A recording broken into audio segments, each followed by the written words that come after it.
You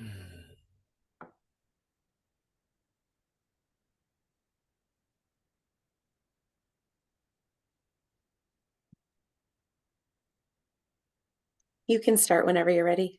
All right. Well, good morning. Thank you, Jana, for setting us up, and thank you all for joining us for this webinar for the session regarding the California Veterans Health Initiative Mental Health Support Grant Program.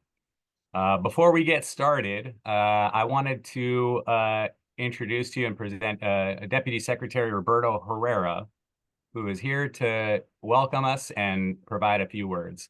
Jana, next slide.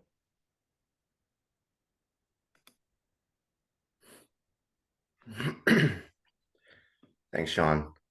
Hey, everyone.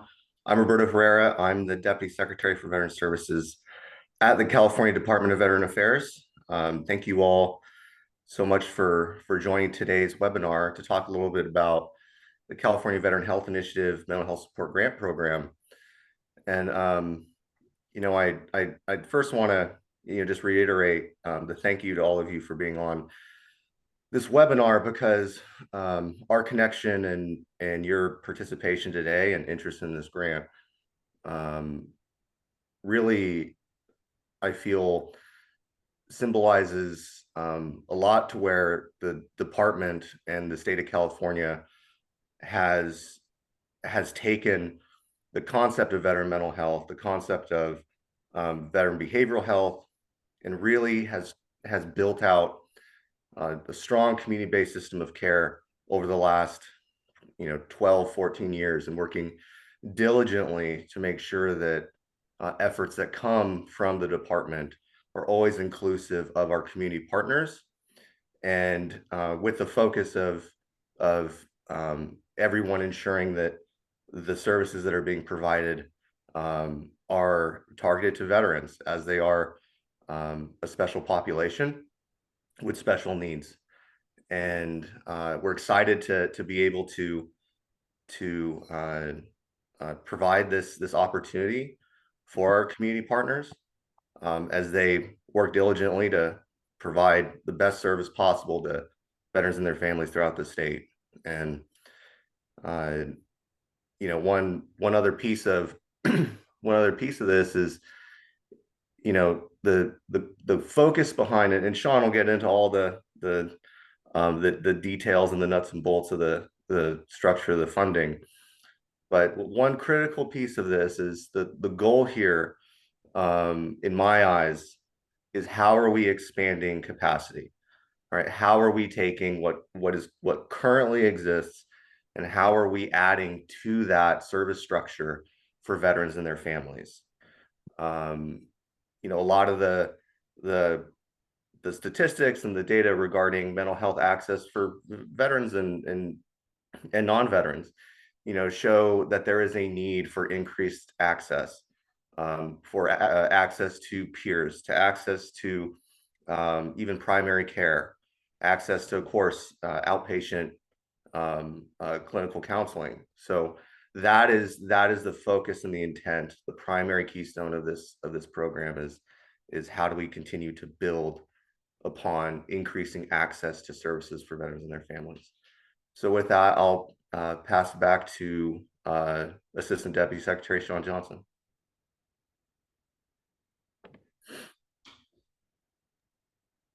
Okay, thank you, Deputy Secretary.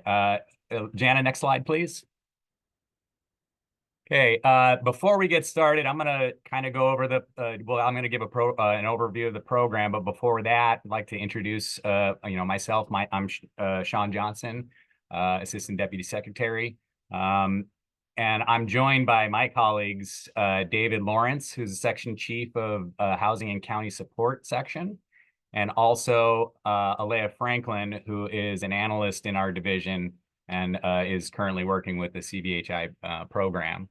We're also joined by our Technical Assistance Advisor, Cohen Veterans Network. Just a little bit about Cohen. It was established in 2016, and the network has expanded to include overseeing more than 20 outpatient mental health clinics across the country, known as CVN. They have created a replicable model whereby partnerships with local community mental health organizations help fill gaps in mental health care for veterans, service members, and their families. CVN focuses on improving mental health outcomes through its network of clinics, in which its trained clinicians deliver holistic, evidence-based care to treat mild to moderate mental health outcomes. And they are helped with us providing technical assistance. A few individuals with Cohen are with us today, and that is Heather Chiarello. Heather is the chief of staff at Cohen, or at CVN, and the lead technical advisor for the contract for CVHI with Calvet. She's been with CVN since 2016. In her role, she assists the CEO and headquarters team with advancing various projects and initiatives across the network. Also with us is Claire Lawless from CVN. She's a senior director of clinical quality assurance, and she's been with CVN since 2016. In her role, she oversees a continuous quality improvement process on track to key qualitative and quantitative data points across the CVN network. So they are here today, and they have helped us along the way here, and they'll continue to help us. That's us, and I also want to give a brief explanation of the format of this session today. This is live recorded. We are going to deliver information about the grant program. For questions today, we're utilizing the Q&A function as part of this Zoom technology. We're not going to answer questions directly, but we will take questions through that platform, and we will compile those questions and provide responses by next Friday. And that will be and we'll record this webinar, and that will be posted on the CVHI Calvet website. And that link will be provided at the end of the session. So again, the questions, please use the Q&A function to post questions. And while we won't be answering them or acknowledging them throughout this session, we again will compile those questions and we will address them as I mentioned. Next slide, please.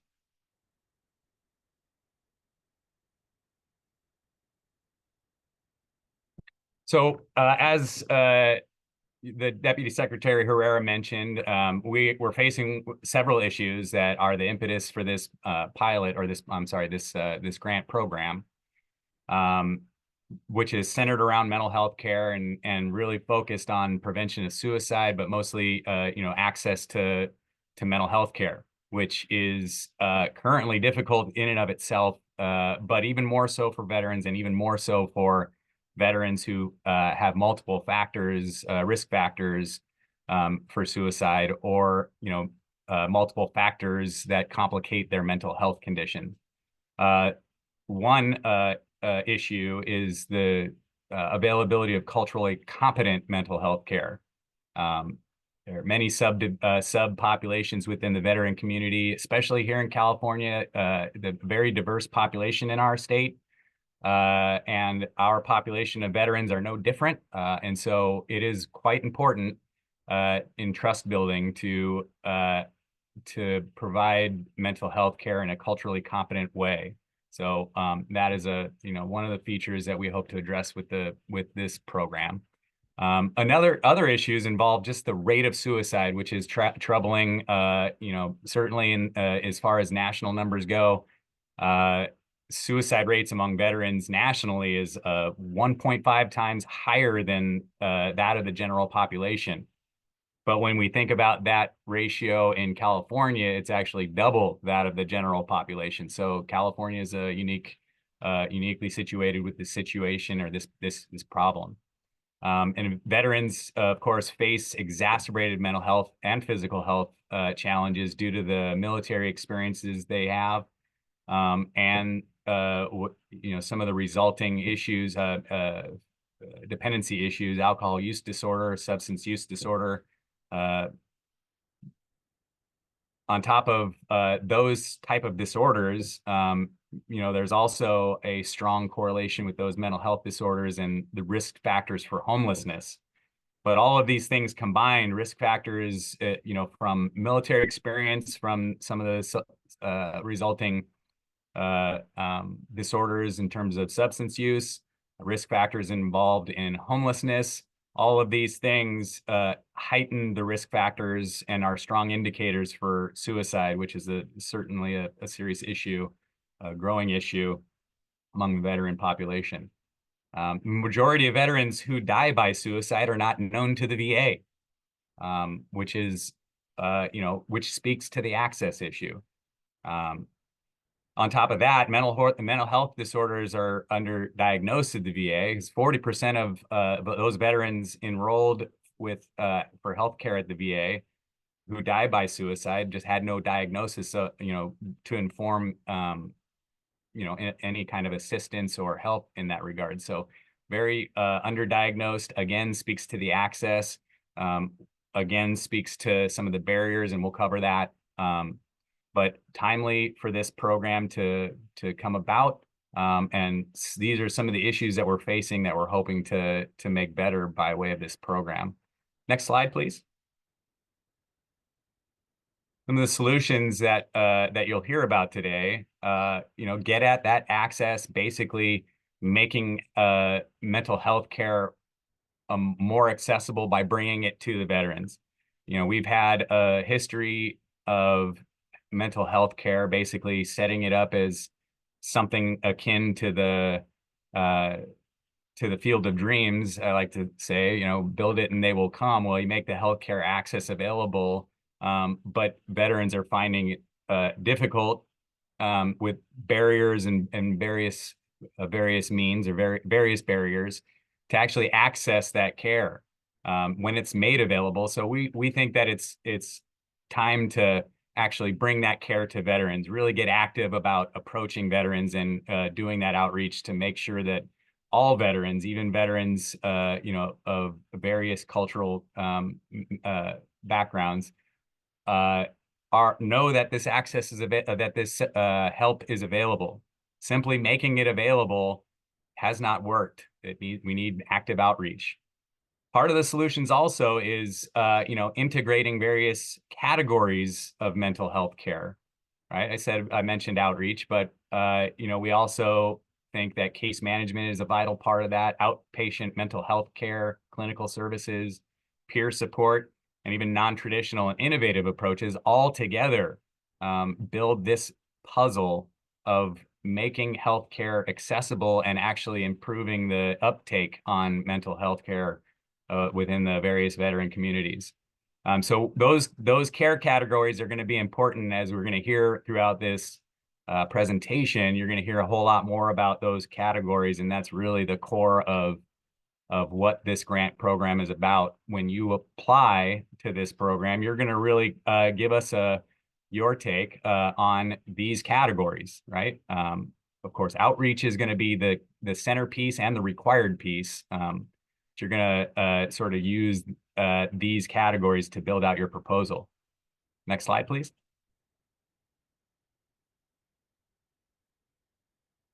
So here's where we start getting into the nuts and bolts of the program itself. $38 million has been made available by legislature to fund this program. That's a total. And as it stands, any grantee that will be awarded will be expected to match that funding in 25% and 50% respectively in years 2 and 3, which is to say that this is a 3-year program.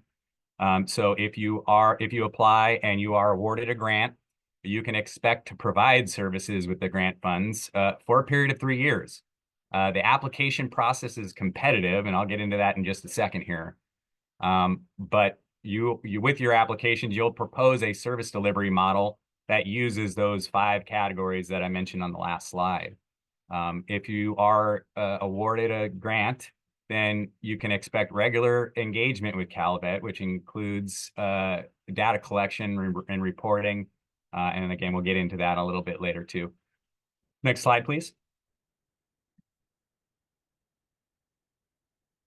kind of expanding a little bit about on what Deputy Secretary Herrera mentioned in terms of goals. I want to reiterate the point that the goal is to expand sustainable community-based mental health care.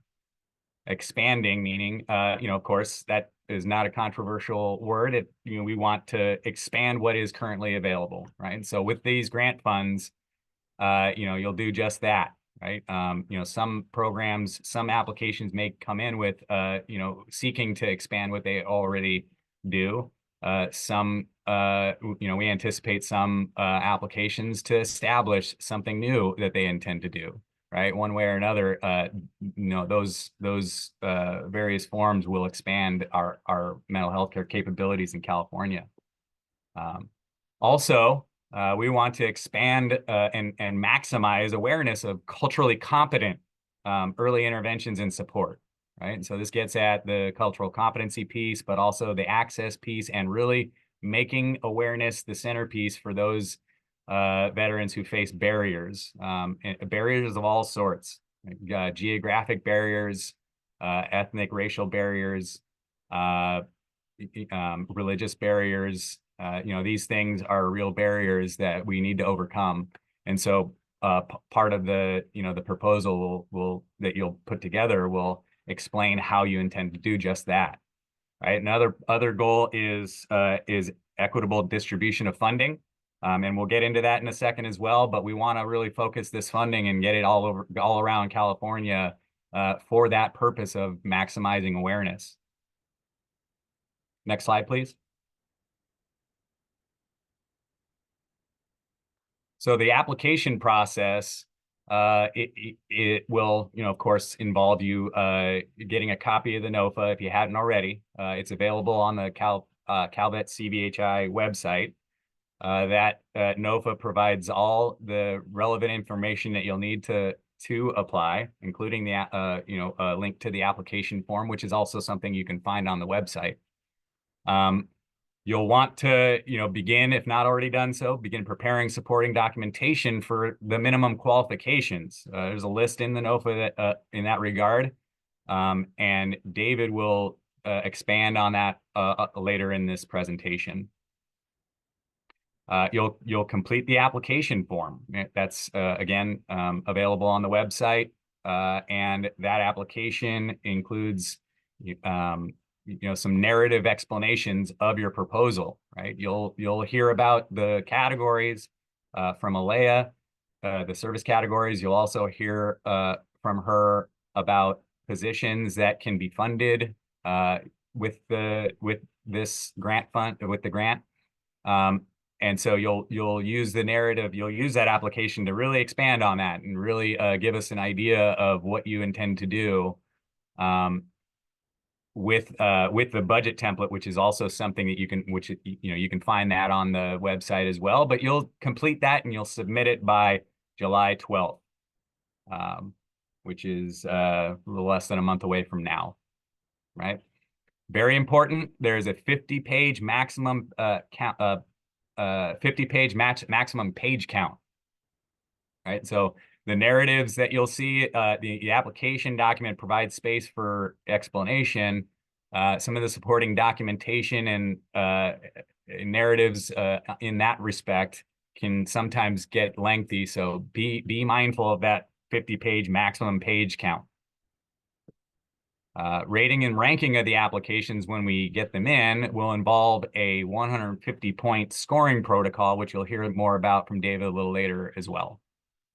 Once we get applications in and we process them through the rating and ranking process, we anticipate announcing awards on August 2nd. And thereafter, roughly a month thereafter, those that are targeted with an award receive the award, accept it, we'll begin engaging in conversations about an agreement, and I'll sort of get at that later as well. And services are expected to start in September of this year. Next slide, please. Okay. So how we intend to distribute funding, the maximum grant amount that you'd apply for is 4 million. You know, that will be wholly dependent on the type of proposal you put forward. As I mentioned earlier, outreach of those categories is the minimum required to explain in your application. Any application that we receive that does not include an outreach component or explain or cover the outreach component will be disqualified. And so outreach is a bare minimum, and you'll explain what your proposal will include beyond that outreach. And the $4 million grant maximum will be conditioned on what is involved in your application, the extent to which you're going to provide services.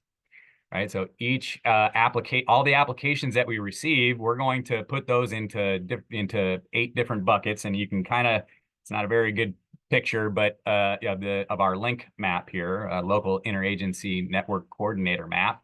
It's not really important to see the words on that map, but it's more important to see the colors, because those colors indicate where those regions are. So what we intend to do with applications is we intend to group them all into buckets according to those colors and according to those regions. And we'll award the highest ranking application within those regions, because our goal is to make sure that there is an award in each region. Right? After we do that, after an award is chosen, after the highest ranking award is chosen within each region, we're going to take remaining applications and put them all into a centralized single pot or single pool. And we'll begin awarding the highest ranking applications from that single pool, with the goal to award all $38 million. To promote sustainability, of course, being a goal, your grant application, you must explain how you're going to administer the match requirement. As I said, 25% match in year 2 and 50% match in year 3. Next slide, please. So a little bit about an overview of what the application narrative looks like. You're going to hear a little bit more about this when David talks about scoring for these elements. But I just wanted to give you sort of an overview, kind of high level, on what the proposal elements look like. The proposal on your application is going to include a design feature or a design narrative. And then it's also going to include an implementation narrative as well as an impact narrative. And those are the 3 core components of the proposal. But there's also a budget, and we'll get to that too. I'll get to each of those components here individually. So the design component is where you're really gonna, you're gonna explain the categories of those core categories of service that you intend to deploy. Right. Of course, as I mentioned, the required outreach is the required element. Everything else can be funded.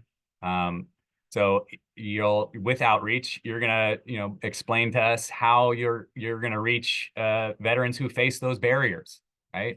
This is essentially an explanation of the demand in your region in which you're applying. Right. And so explain the types of barriers that veterans face, explain how the outreach is intended to address those barriers, explain the barriers, right? As I mentioned earlier, sexual orientation, geography, religion, disability, gender dysphoria, race, ethnicity. These are all barriers that, that need to be overcome, right? And so when you're putting your design proposal together, make sure you address that. Right. This is where you'll also talk about the engagement with the community, right, and with the VA, right, and anything else that you're coordinating with in order to implement in order to sort of as a design for your proposal, right. We'll also want to explain your local presence right here. The outreach element is, talk about how, what you do in the area that you serve, the types of other services that you're providing. And how you intend to incorporate, if you choose to, intend to incorporate the additional categories: case management, peer support, outreach services, or outpatient services, or the non-traditional innovative interventions. So you'll in this section, in the design section, you'll also provide an understanding of how you intend to utilize the positions that you'll need to fund. Again, when Alea speaks, she'll talk about some of the positions that we've provided in the NOFA as an example of some positions that you can fund. And so in this section, in the design element, the design component, you'll tell us, what kind of staff you're going to intend to include in your design. Next slide, please. So in terms of implementation, this is where you'll basically tell us about the mission of your organization, your goals. Right? A second ago, I mentioned some overall program goals that we hope to achieve. But you as an organization have your own goals and mission. And so this is the area where you'll want to do that. We'll want to see how your mission and goals interact with the mission and goals of the pilot, or the program, the CVHI MHS program. So say that here. Provide evidence that services or practices that you're proposing are effective. Right? And so this is basically where you're going to tell us how the design will play out. You'll also give us an understanding of the organizational capacity that you have to implement the design that you're putting forward, right? With evidence that, with the evidence explaining in a narrative way, the evidence that you've provided for minimum qualifications, that, you have the capacity, you have strategies, there are innovations in place within your organizations, things of that regard. Proposals with multiple design solutions have to present and relate evidence for each of those solutions, right? Convince us that these solutions are needed and are effective, right? Next slide, please. So the final of the narrative elements of the proposal is the grant impact. This is the area where you'll explain to us your data collection plan, both sort of how to, all the different various types of data that you'll be collecting, how you'll be collecting it, what you'll be doing with it, the type of software that you'll be using in order to collect and manage that software, and the types of scales and measures that you'll use in order to interpret the data. Next slide, please.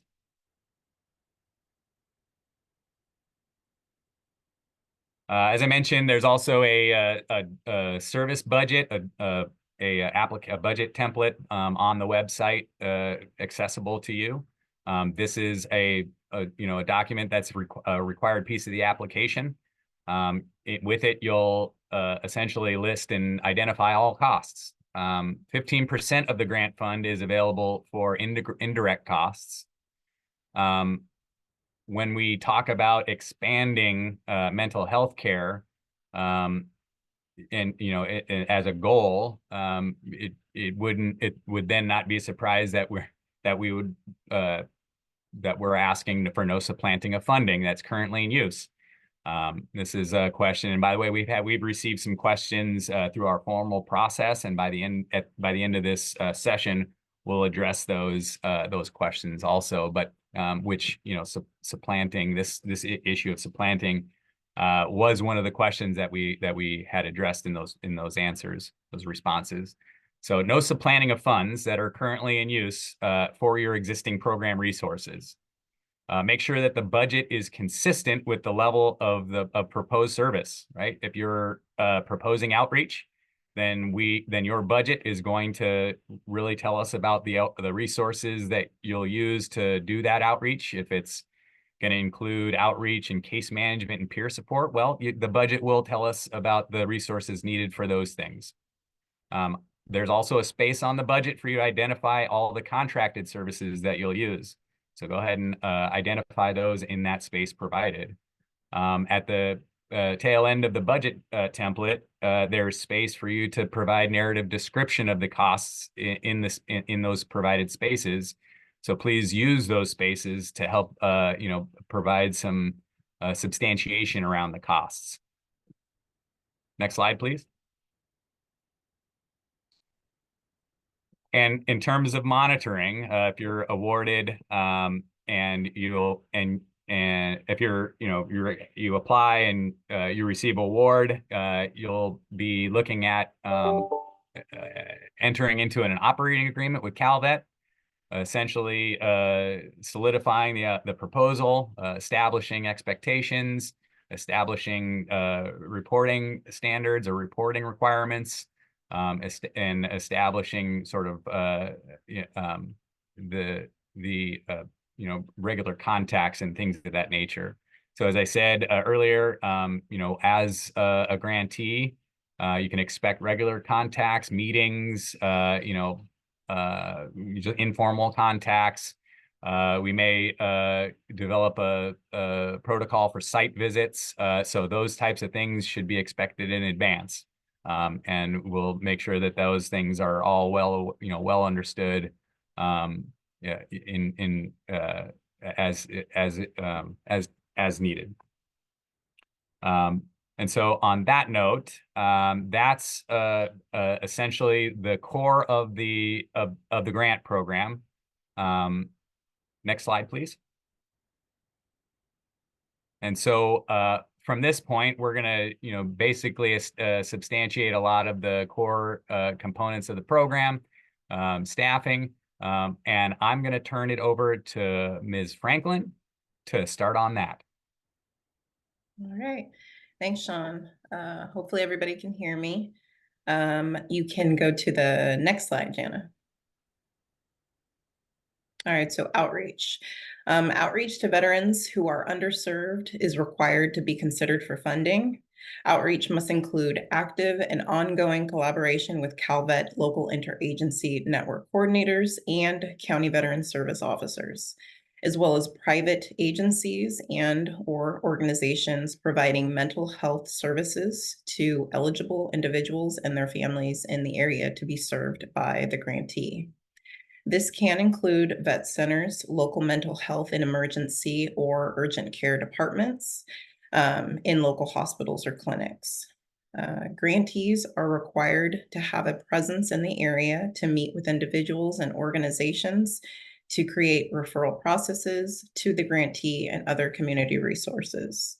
Calvet expects that grantees will work with local VA facilities, CVSOs as mentioned, and or other community-based care providers for benefits access and mental health care for veterans and their families. Next slide, please.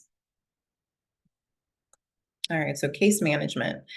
Providing or coordinating the provision of case management services that include, at a minimum, performing an assessment of participants and developing and monitoring case plans in coordination with a formal mental health referral, services needed, including necessary follow-up activities to ensure that the participants' needs are adequately addressed. As well, establishing linkages with appropriate agencies and service providers in the area to help participants obtain mental health care, providing referrals to participants and related activities, such as scheduling outpatient appointments for participants to help participants obtain needed services, such as medical, social, and educational assistance, or other suicide prevention services, to address participants' identified needs and goals, determining how resources and services are distributed to participants based on their need as well. Next slide, please. All right, so peer support, it refers to the grantee providing or coordinating the provision of peer support services to help participants understand what options and supports are available in their area for benefits, access, and mental health support. Peer support services must be provided by veterans or family members of veterans that are trained in peer support with similar lived experiences related to suicide or mental health. Peer support specialists serve as role models and a resource to assist participants with their mental health recovery. And the peer support specialists function as interdisciplinary team members, assisting professional and non-professional personnel in a rehabilitation treatment program. Next slide, please. All right, so clinical outpatient services. It should include or shall include the following at a minimum: providing veterans and their families outpatient mental health treatment using evidence-based, culturally competent care sensitive to the specific issues faced by the veteran population. Grantees should focus on building strong relationships with clients and maintain ethical and legal commitments to privacy and confidentiality when providing care. Core areas of adult assessment and treatment for clinical service grantees will be PTSD, depression, anxiety, sleep problems, bereavement, transition and reintegration issues, and family and couple discord. Grantees must also be equipped to assess for, and if possible, treat substance use disorders and mild traumatic brain injury. Calvet strongly advocates the use of evidence-based and evidence-informed treatments for these core areas. And for children, grantees must be able to provide a diagnostic assessment and treatment for common childhood disorders such as depression, anxiety, family stress, and adjustment difficulties. Next slide, please. All right, so innovative and non-traditional approaches. Grantees may provide or coordinate the provision of non-traditional and innovative approaches and treatment, including but not limited to complementary or alternative interventions with some evidence for effectiveness of improving mental health or mitigating a risk factor for suicidal thoughts and behavior. Although applicants may propose non-traditional and innovative approaches and treatment practices to their applications, Calvet will reserve the right to approve or disapprove non-traditional and innovative approaches and treatment practices to be provided or coordinated to be provided using funds authorized under the CVHI. It's also expected that the grantee be able to begin execution of the proposal within 3 months of the contract start date, and must also be able to display adherence to reasonable accommodations to operate a mental health support program. Under this grant, the appropriately established policies and procedures to ensure the safety, security, privacy, and confidentiality of staff and clients, a data management system capable of hosting client data, and demonstrated collaboration and referral processes with either the Veterans Health Administration, CVSOs, and or Calvet links, the local interagency network coordinators. Next slide, please.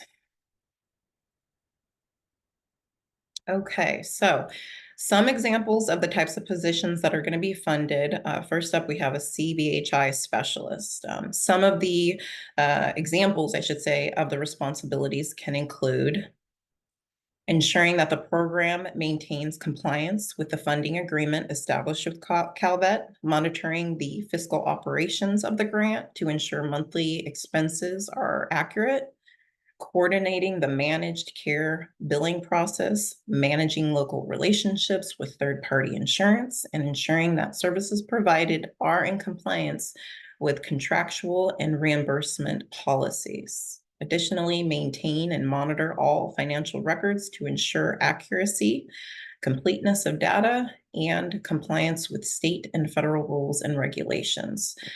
Some qualifications in addition to those listed on the screen would be at least 3 years of experience collecting, analyzing, and reporting financial data, demonstrated knowledge about the appropriate and effective use of protected health information, it's like the HIPAA Act, and excellent customer service. As far as the clinical director, which would be up next. So some of, again, example of responsibilities may include overseeing all clinic operations, including clinical care, staffing, training, measurement, and evaluation in clinic budget, ensuring clinical staff are implementing evidence-based practice guidelines in a targeted treatment model, providing all overall clinical oversight and administrative supervision for the CVHI clinic staff, ensuring appropriate supervision for both licensed and unlicensed staff as required by discipline, and will also provide crisis management support as needed, providing oversight of clinical training and licensure renewal. And again, some qualifications in addition to those listed would be experience across a range of modalities beyond individual and adult treatment to include child, couples, and family treatment. Must have experience treating and diagnosing PTSD, as well as comorbid diagnosis with evidence-based diagnosis with evidence-based treatments and providing clinical supervision in these areas. Experience working with a military or veteran population is preferred. Next slide, please. All right, so another example of position would be lead supervisory clinician. Some examples of the responsibilities may include providing a combination of program oversight and staff, clinical, individual, and group supervision, and direct service provision for the CVHI grant, ensuring that staff clinicians are providing treatment in compliance with established protocol and policy. They meet regularly with clinical team to staff caseloads and keep abreast of current issues. Work with leadership to establish training and development plan for clinical staff, and monitoring and facilitating implementation of evidence-based practices by clinical staff. Again, in addition to the qualifications mentioned on the slide, a minimum of 5 years experience in a clinical setting, minimum of 3 years of supervisory experience, and experience working with adults, children's, couples, and families. So the next one, clinician, some of those responsibilities may include providing evidence-based treatment and assessment for veterans and their families, collaborating and coordinating with the caregiver, physician, director, case management, and all other disciplines to provide the best care to patients as needed, attend weekly clinical supervision and administrative meetings, and provide services via telehealth platform as required.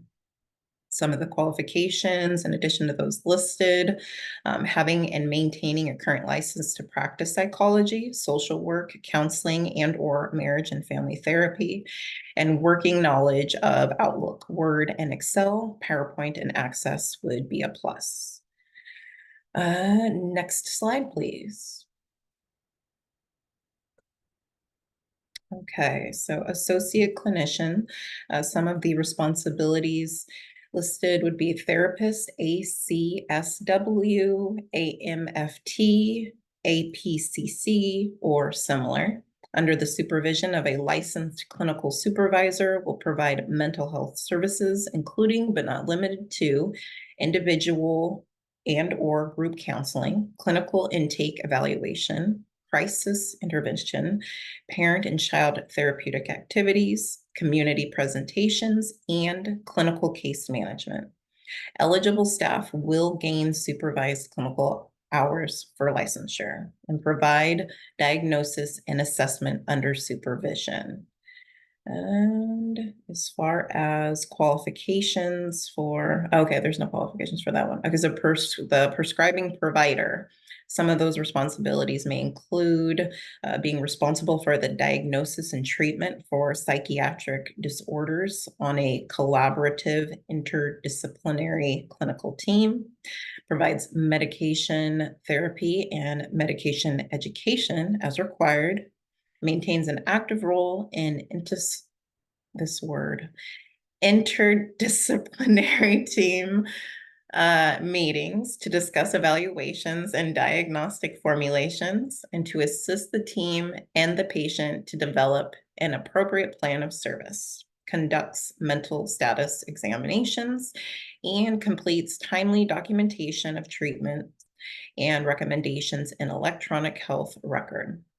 Additional qualifications that are not listed: licensed to practice independently in California, in a good standing, and excellent interpersonal communication skills and ability to work collaboratively with other disciplines, including clinical and clerical staff. Next slide, please.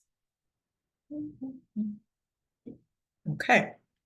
Intake coordinators. Some examples of responsibilities may include conducting initial intakes with veterans and/or family members, coordinating case assignments with multidisciplinary team, document detailed intakes in a data management system, maintain comprehensive client referral tracking system, and prepare reports as requested, providing services via telehealth platform as required, and a knowledge of local community resources, and provide warm handoffs for veterans and families needing external referrals.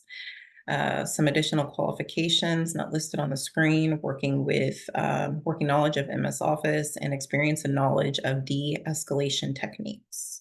As far as case managers, some of those responsibilities may include providing comprehensive case management to veterans and their families who are seeking mental health services, interviewing veterans and their family members to ascertain needs, providing timely and appropriate resource referrals as necessary, preparing and maintaining confidential case records, and assisting veterans and their family members navigate service providers across multiple systems of care. And let's see, case manager, some of the qualifications that are not listed: experience working with the military or veteran population is preferred and must demonstrate leadership capacity and ability to foster team building and a supportive, flexible environment. And next slide, please. All right, so outreach staff. Some responsibilities may include conducting outreach with potential referral sources, foster positive ties with veteran government, military, and community organizations, develop and implement effective outreach strategies to match the specific aims of the CVHI clinic, host and attend community events, and report and analyze outreach efforts weekly, and collaborate with clinical personnel to continuously improve the outreach process. Some additional qualifications that aren't listed on the screen would be, well, I guess I can still say it: driver's license with a clear record, must have daily use of a vehicle, and must be available and willing to travel to various locations. And then lastly would be peer support specialists. Some responsibilities may include developing strong community connections between clinical care and other community organizations by fostering a therapeutic environment among clients, establish rapport and maintain a professional relationship and boundaries with clients and potential clients, and coordinating connections to individual and group services that help veterans achieve specific life and recovery goals and support success. And additional qualifications on this one that aren't listed: knowledge of empowerment and self-advocacy techniques, experience working with the homeless and/or veterans is preferred, and strong oral and written communication skills. And I believe that's the last one as far as the examples of positions funded. So I think it's on to you, Dave.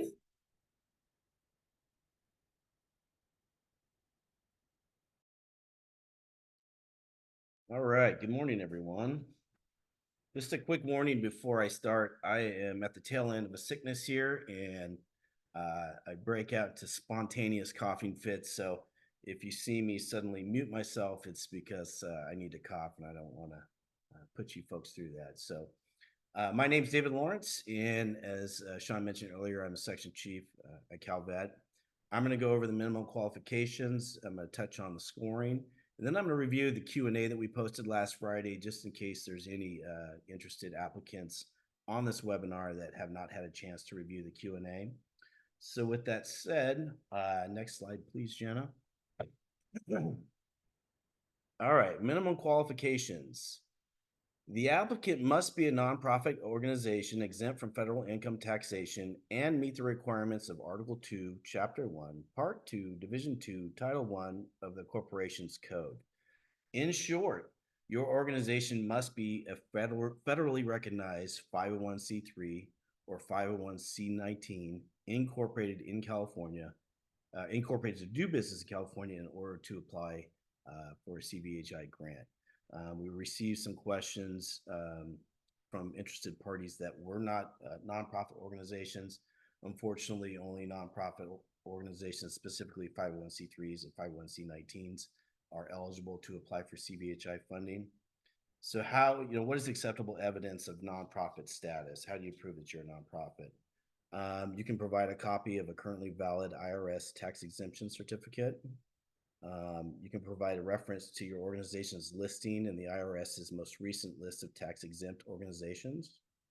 A statement from the Franchise Tax Board, the State Attorney General, or other appropriate state agency that the organization has a nonprofit status and that none of the net earnings accrue to any private shareholders or individuals. You can provide a certified copy of your organization's certificate of incorporation or a similar document that clearly establishes nonprofit status. The good thing about providing the certificate of incorporation is you're actually going to meet both requirements. You're going to prove that you're incorporated, do business in California, and that you're a nonprofit. So that might be the easiest route to meet this minimum qualification. Applicant must currently provide supportive services in support of the CalVet and U.S. Department of Veterans Affairs strategic plans. So in order to meet this minimum qualification, the first thing you're going to need to do is make yourself familiar with both of those strategic plans. And then within the 50-page maximum, provide some evidence through narrative form that the work your organization does is aligned with both of those strategic plans. We will make the determination during the review process if that is the case, but you're going to make that argument through narrative form. Demonstrate that the grantee has the knowledge, experience, and cultural competency to provide supportive services to veterans and their families. You can, again, within the 50-page maximum, demonstrate through narrative form that your organization is culturally competent. You can provide written policies and procedures, reports, executive summaries, or other documentation that we likely haven't even thought of that demonstrates that cultural competency component. Demonstrates through audits and employment history the fiscal and management capacity to capably perform supportive services to veterans and their families. So this is really two parts here. You want to demonstrate your fiscal capacity, and then you want to demonstrate your management capacity. So in order to demonstrate your fiscal capacity, you do that through providing recent financial audits or the most recent Form 990 that your organization submitted for the prior tax year. With regards to the management capacity, you can establish that via your organization charts. Let me see here. Someone says my audio is low. Is that any better? Can you guys hear me better? Better? A little higher? That's as high as it goes. So I'll try and speak louder. Normally I do speak loudly. So so management capacity is established through organizational charts. You can provide resumes from your management team or other things, again, that maybe we're not thinking of that demonstrates your management capacity. Next slide, please. Demonstrate through the submission of appropriate supporting data that your organization has effectively served the needs of veterans and their families. So again, we're intentionally non-prescriptive with regards to what documentation can be provided because we want to provide you the leverage to provide any number of things to meet these qualifications, and that's definitely the case with this particular requirement. Demonstrate that all required filings with the Secretary of State, Office of Attorney General, the Franchise Tax Board, and documentation required by any other governing agencies are current as appropriate for the type of entity. So for the Attorney General's, to meet that requirement for the Attorney General's office, just your registration form for the Attorney General Registry of Charities and Fundraisers would meet that requirement. From the Secretary of State, a printout showing that your organization is active and in good status. And from the Franchise Tax Board, an entity status letter could work. I believe for the Attorney General's office, I think it's a CT1 form, if I'm not mistaken. Don't quote me on that. Let me see here. The applicant must demonstrate that they meet or exceed the provisions of Article 1.3, Chapter 1, Part 3, Division 7 of the Business and Profession Codes and complies with the standards included in the California Attorney General's Guide for Charities. The good news about this minimum qualification requirement is that you can meet it with the same documentation that you provided for the prior qualification from the Secretary of State. A printout that shows your organization is active and in good status will meet the minimum qualification requirements for this minimum qualification. No less than 3 cumulative years of experience operating mental health focused programming. So this can be satisfied any number of ways. Perhaps you've had contracts with the VA through the SSVF or GPD programs. Perhaps you've provided webinars over the years and you provide links to those webinars, providing proof that you've had licensed clinical staff in your organization for the last 3 years. This can be proven any number of ways. Those are some suggestions. Next slide, please. Strong local presence in the region's communities to be served and knowledge, trust of local population. So this is going to be satisfied via narrative form within that 50-page maximum. Must demonstrate the capacity to meet the 25 and 50% sustainment goals in years 2 and 3 respectively. So this is actually satisfied through question 16 of the application that requires you to detail your match, your plans to meet those match goals. And the more concrete and laid out those plans are, the more points you're going to receive during the scoring process. So you're going to want to have an idea of where that funding is coming from at the time that you apply, and then provide detail around that funding source and how that will be used to meet those match requirements. Let's see here. Knowledge of and demonstrated cultural competence with veterans and veteran family members. Again, this will be through narrative form within the 50-page document limit. Explain your organization's understanding of military cultural competence and how you've demonstrated that in the past. Applicants must demonstrate their capacity to successfully conduct all duties included in this NOFA by meeting staffing and service standards established in Section E of this NOFA. So again, you're going to talk about your service model, the staffing plan that you have in place in your application, and then, so that's done through narrative form. It will meet the minimum qualifications requirement for this particular item. Next slide, please. Excuse me 1 second.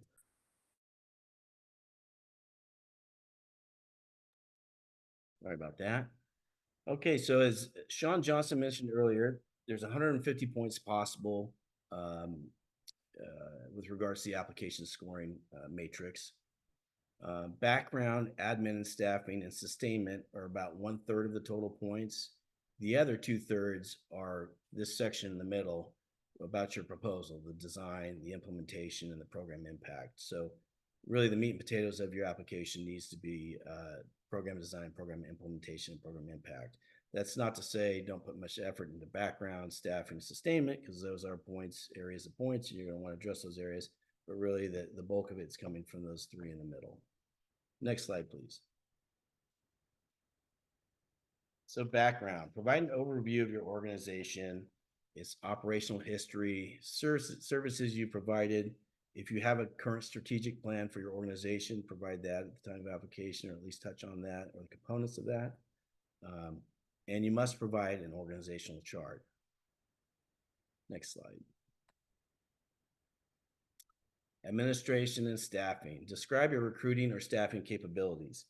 I likely don't have to point out to those participating in this webinar how competitive the field of health employment is right now.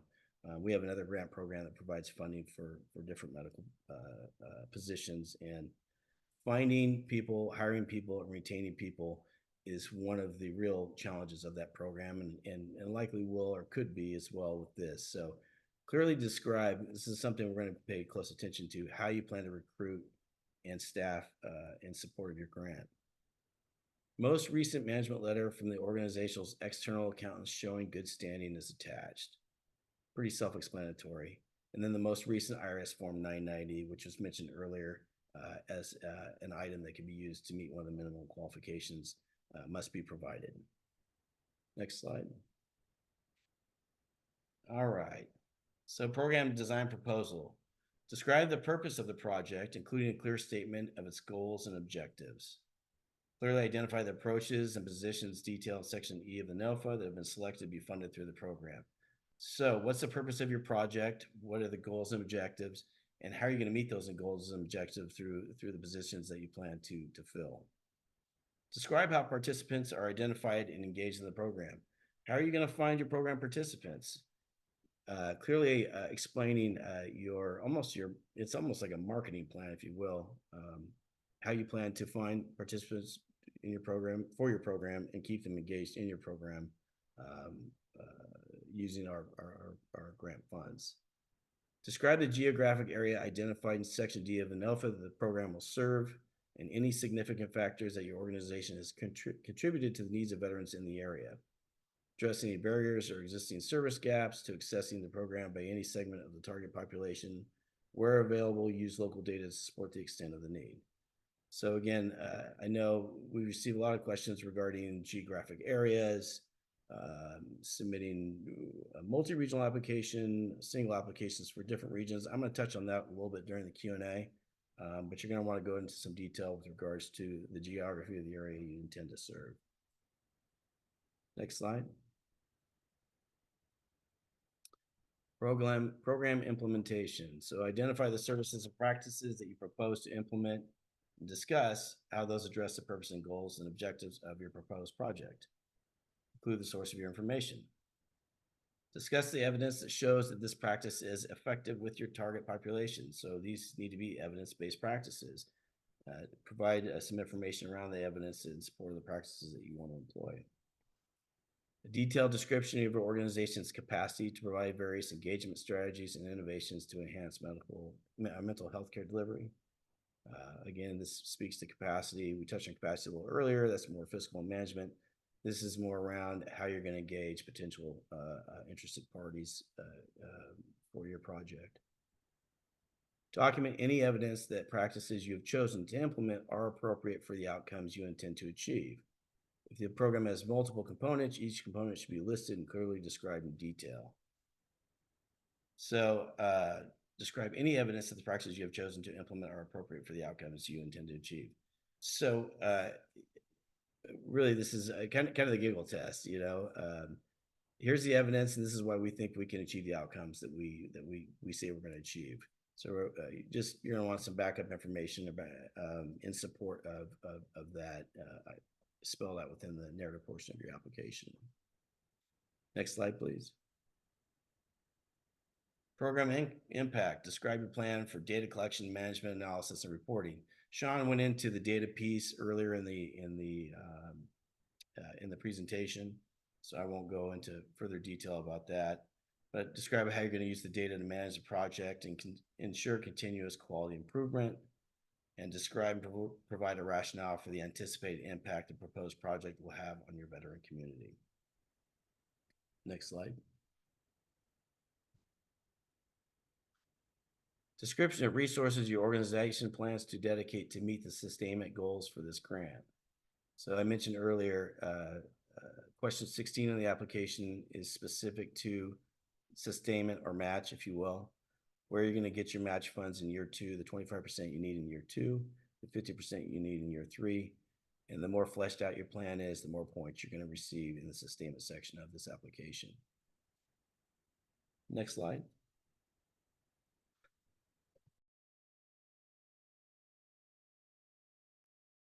All right, sorry about that. So we received a lot of questions about the California Certified Veteran Service Provider component of this grant. And we apologize, we realize the way this was written, it is a little confusing. But basically what we did was we removed the reference to Military and Veterans Code Section 881 from page 4 of the NOFA because that was tripping a lot of people up. Essentially, if your organization meets the minimum qualifications for this grant program and you're selected for funding, you're automatically enrolled in or considered to be a certified California Veteran Service Provider. To date, there are 4 organizations that already have that standing, and that's through the other grant program that we rolled out last year, had the same component. So any organization selected for funding will automatically be considered to be a certified veteran service provider. So match requirements. For the match requirement, can other federal, state, county, or other government funds be utilized as match? You can use any funding you want to meet that match requirement. We intentionally were not prescriptive with regards to match within the NOFA because we don't want to limit where you can get those funds from. Sustainment of this program or of your program or your project is the goal here. And however you are able to make that happen is fine. Next slide. Allowable expenditures. Is it permissible to request flex funds to support veterans and their families, i.e. gas cards, motel vouchers, grocery cards? Those are all items that would be accounted for in the other direct cost section of your budget. It will be reviewed during the application process for appropriateness or reasonableness.